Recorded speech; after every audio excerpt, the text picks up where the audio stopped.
ये किसी पिघल चुके ग्लेशियर का अवशेष नहीं है। ये एक मानव निर्मित जल भंडार है जिसे बौद्ध स्तूप की शक्ल में बनाया गया है। बर्फ का स्तूप, ये भारत के उत्तर में स्थित लद्दाख में रहने वाले इंजीनियर सोनम वांगचुक का आइडिया था। शंकु वो आकार है जिसका पृष्ठ क्षेत्रफल अपने आयात के मुकाबले काफी कम होता है, इसीलिए सूरज उसे इतनी तेजी से नहीं पिघला सकता जितनी तेजी से वो सपाट बर्फ को पिघलाता है। जैसे ही गर्मियां आने लगती हैं तो ये बर्फ बहुत धीमे धीमे पिघलती है और किसानों को पानी देती है।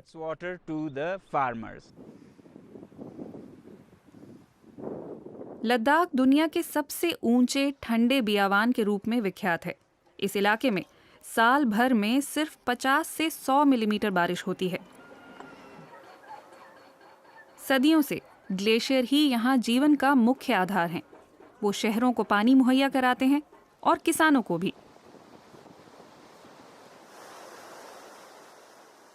लेकिन जलवायु परिवर्तन के चलते बीते 50 साल में इस इलाके के 50% हिमनद खत्म हो चुके हैं।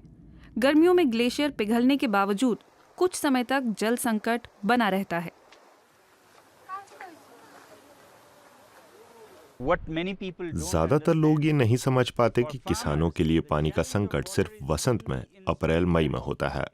उस वक्त उन्हें पानी की जरूरत पड़ती है और तब ऊपर के ग्लेशियर इतने गर्म नहीं होते कि वो पिघल सकें।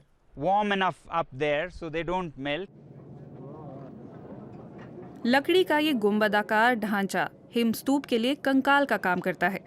सर्दियों में भूमिगत पाइपों की मदद से यहाँ पहाड़ों पर बहने वाला पानी निचले इलाकों में पहुंचाया जाता है। दबाव में अंतर की वजह से पानी ऊपर उछलने लगता है। -20 डिग्री की हवा के संपर्क में आते ही पानी का ताप बिल्कुल खत्म हो जाता है और वो नीचे गिरता है शंकु के आकार में। खूबसूरती तो यह है कि आपको किसी मशीन, बिजली, ईंधन या प्रदूषण की जरूरत नहीं पड़ती। बस ये गुरुत्व बल और साधारण पाइप हैं। गर्मियां आ चुकी हैं। ये स्तूप 5 महीने पुराना है जिसे पास के गांव वालों ने बनाया है। इसमें 1.5 करोड़ लीटर पानी जमा है और हर रोज करीब 50,000 लीटर पानी मिलेगा।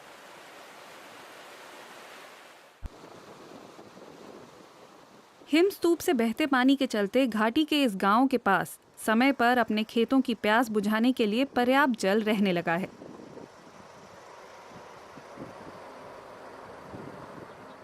Sonam Wangchuk students education and cultural movement SECMOL के सह संस्थापक भी हैं। एक दिन इलाके का भविष्य इन्हीं युवाओं के हाथ में होगा।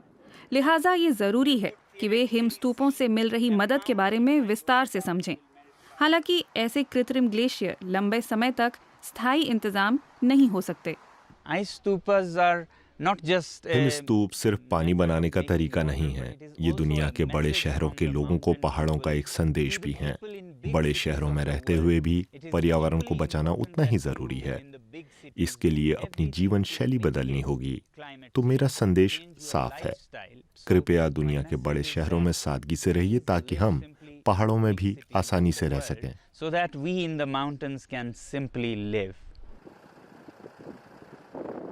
अब इलाके में 25 हिमस्तूप हैं। उन्हें बनाने के लिए बस कल्पना शक्ति और मेहनत की जरूरत थी। दुनिया भर में जलवायु परिवर्तन से निपटने के लिए इसके अलावा और क्या चाहिए?